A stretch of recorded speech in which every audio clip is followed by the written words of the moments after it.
Good morning, or good whatever time it is, wherever you are, here right now, watching this with me. Today is Wednesday, which means that for a lot of people, you're kind of halfway, you're in the middle of your week. And for some of you, your week is not based off of weekdays and weekends. Do you ever watch, what was it, Downton Abbey early on? And then there was like this, rich aristocratic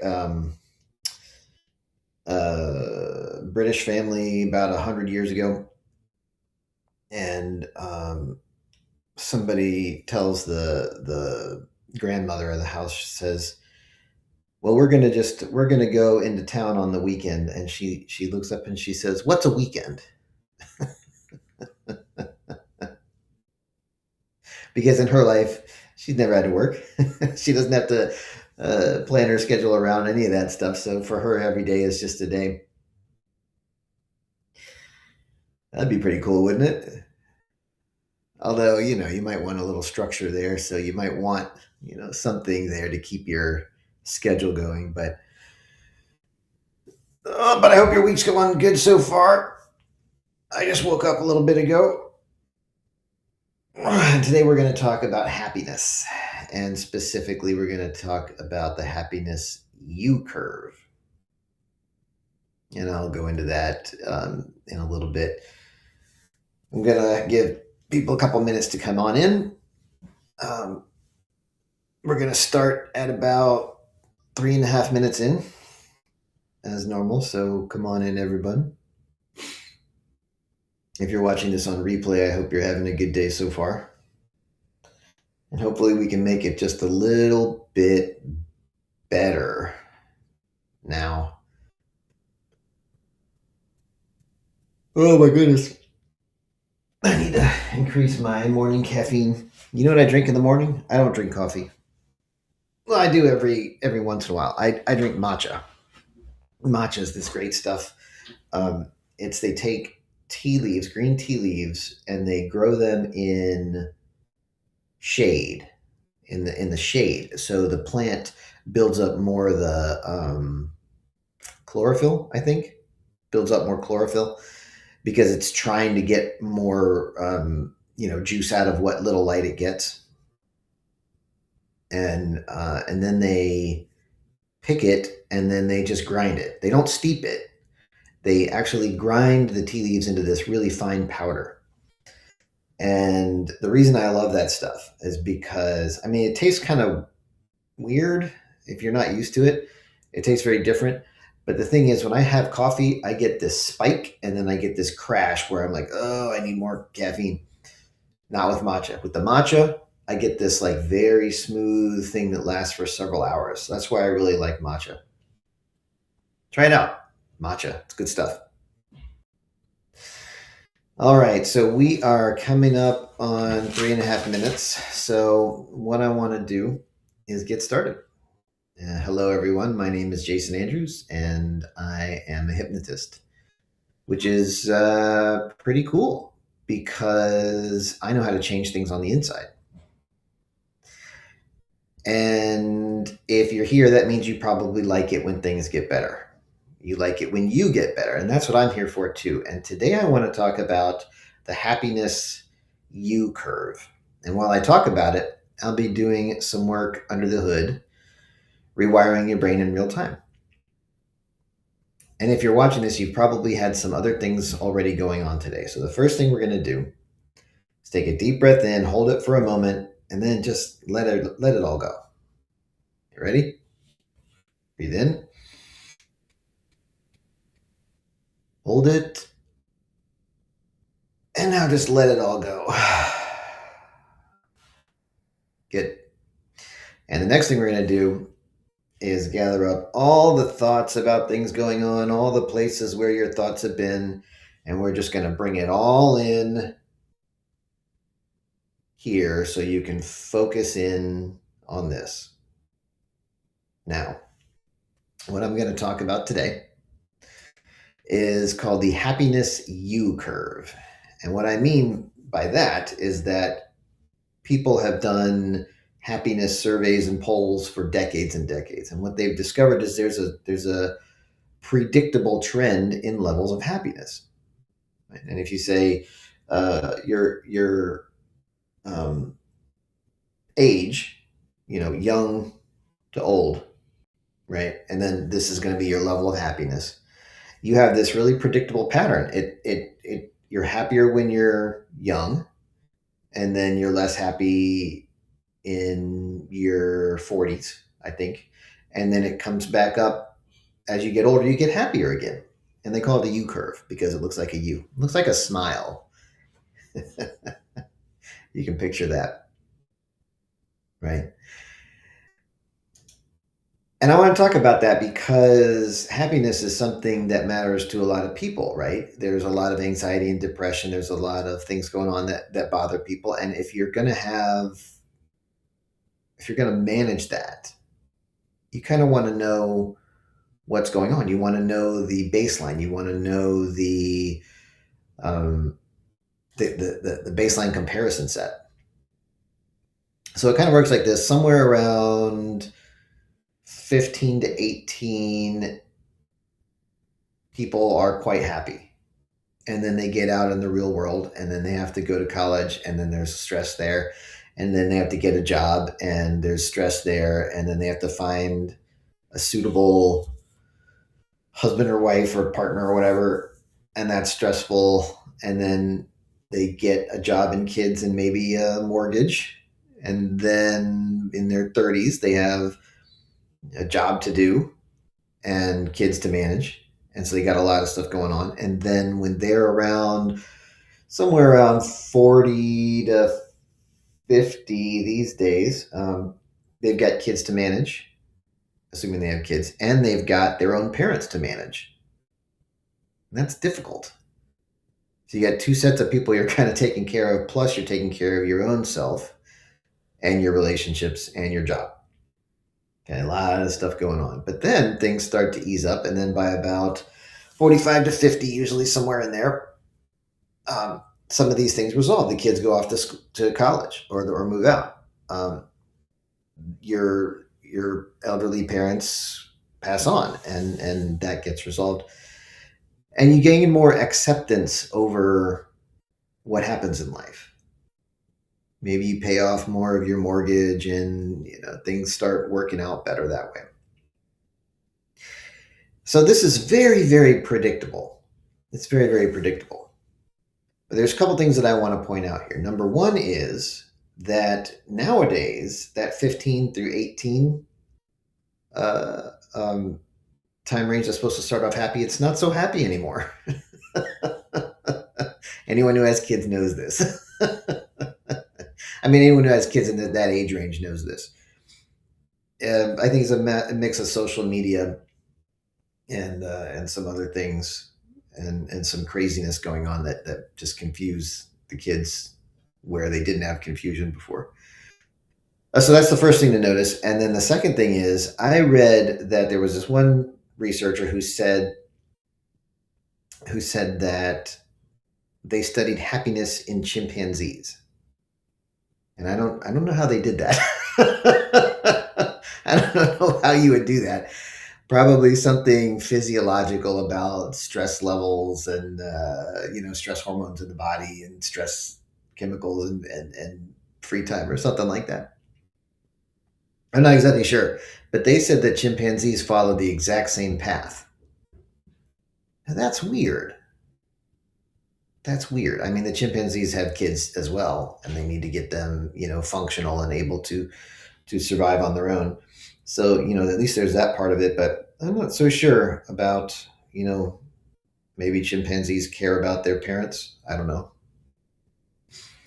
So I wanted to point that out as well. This may be a combination of factors of inherent development and aging, and it also might be a component, a result of what's actually going on in your life. So, but with that said, there are some things we can do about this, and everybody wants to be happy, right? So the first thing to understand is that happiness is very largely a function of what I'm going to call secure freedom. All right, now that sounds like a paradox. What I mean is, if someone is homeless, has no job, no money, no family, they are completely free. They can go wherever they want. They can do whatever they want with their time. But I think very, very few people would think that that's a good thing. And then there's also people who have the means to do anything that they want, but they don't have the time. They don't have the time to do it because they're running a business, or they're at their job, or they're doing whatever it is they do. Right. So that's another component of this, right? You want a level of freedom that gives you the ability to do what you want to do with your time, also with security of situation, security of means, security of material situation that is going to give you, like, you can do it without worrying about it. Right? You could take that trip to travel somewhere and it's not going to break your retirement. Right? Because that's stressful. So you take that out, it's like, okay, so my material situation is handled. That's kind of the sweet spot. And then you can do what you want with your time. And that's what gives people a great amount of happiness, is freedom of time. Another thing that gives people happiness is connection to family and friends, social relationships. This is a big, big deal, especially today. So many people these days can't find a husband or a wife. They can't find anybody to be around. They don't have social skills because, and here's the thing, I've seen this 100 times. People who have grown up with the internet age, they will have these sort of mass video chats going on, or and even if it's not a video chat, it's just a chat group where they just will send what they want to say out into the void, into the group of people. They're not actually talking with anyone. They're talking with the chat group, or, it's just, I'm going to send this out, and I can't tell if anybody heard it or listened or read it or did anything like that. I can't tell, so I'm just going to wait. And there's no back and forth. There's no connection. There's no reciprocal feedback loop going between two people. And so there's no rapport. And I've seen this happen where people will get together in a group and they will all just do the same thing, but in person. They will start talking about, hey, they'll just say something, and somebody else will just say something, and somebody else will just say something. And they're not listening and calibrating and having a coherent conversation at all. They're treating live interactions the same way they would treat internet interactions. And it's sad because the internet interactions lack that connection, that feedback, that, oh, this person acknowledges something I said. They acknowledge that I exist and they respond. That means we are having this connection. We are having this interaction where both of us are synchronized at the same time, experiencing the same thing or similar things. That's critical for happiness. Critical for happiness. So you got freedom of time, and you've got real synchronized communication and experiences with others, and rapport with others. And the third thing is going to be simply freedom from stress. And you can do this by getting a certain level of financial and material security, combined with reducing your material needs to the point where you have more than enough. Now, Gandhi, who was a Jain monk or a Jain practitioner, he owned nothing. Like nothing. I think he had, when he died, he had like 2 or 3 things in his pockets, and that was all he owned. And so he was fine because his material needs and his material needs were less than his material situation. And it was very much at the bottom, but he was fine with that. And then there's other people who are happier when they have loads and loads of material success and sufficiently high needs and wants. But managing that gap, having more than enough, wherever your enough is, having more than that, that's a big deal. That's a big deal. The person making 100,000 a year and living securely off of 60,000 a year is way happier than the person with 200,000 living off of 220,000. Same concept. So those are sort of three things you can understand as um, happiness factors. And I'm going to add a fourth one, which is just the U curve. You got to understand that when you're in your 40s, you're just not going to have as much baseline happiness. It's just probably not going to be there. So you take those four components and you can combine them and think about them and ways they interact with each other and think about how your own life fits into those categories. And as you do that, you might understand that, hey, there's ways that I could shift things around to increase my level of happiness wherever it's at by gaining more secure freedom, improving your real relationships, right? Managing your needs versus wants, and comparing that to where you are in the lifelong happiness curve, so you know where your baseline is. And you might think of things that you might be able to do to help change that for the better. Because anywhere you are, it can be better, can't it? I mean, if you're at the bottom, you can improve, and if you're at the top, you can improve, and if you're anywhere else, you can improve your level of happiness. I think that's real, right? And so, over the coming days and weeks, if you think about that and make adjustments in your life, maybe small things, maybe one or two things, maybe some big things, you really ought to be able to improve your level of happiness based on that alone.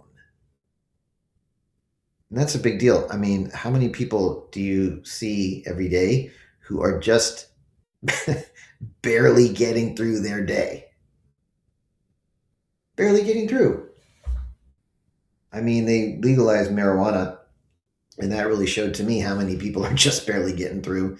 A lot of people can't get through their day without some substance artificially improving their mood. And to me, that's so sad. That's tragic. I'm not knocking marijuana, like, whatever, do what you want. But the fact that so many people require it to make it through the day, that is what I think is sad. And that's one of the reasons I've been doing the Feel Good Fridays on Friday mornings. You can just feel good for no reason at all. So uh, feel free to join me then. So thank you for being here with me today. If you enjoyed this or found this helpful, feel free to share it with somebody else. And feel free to check out my website at jasonandrews.coach, where you can find more paths to success in relationships and emotional states and your career. And yeah, that's it for today. I'll talk to you tomorrow morning.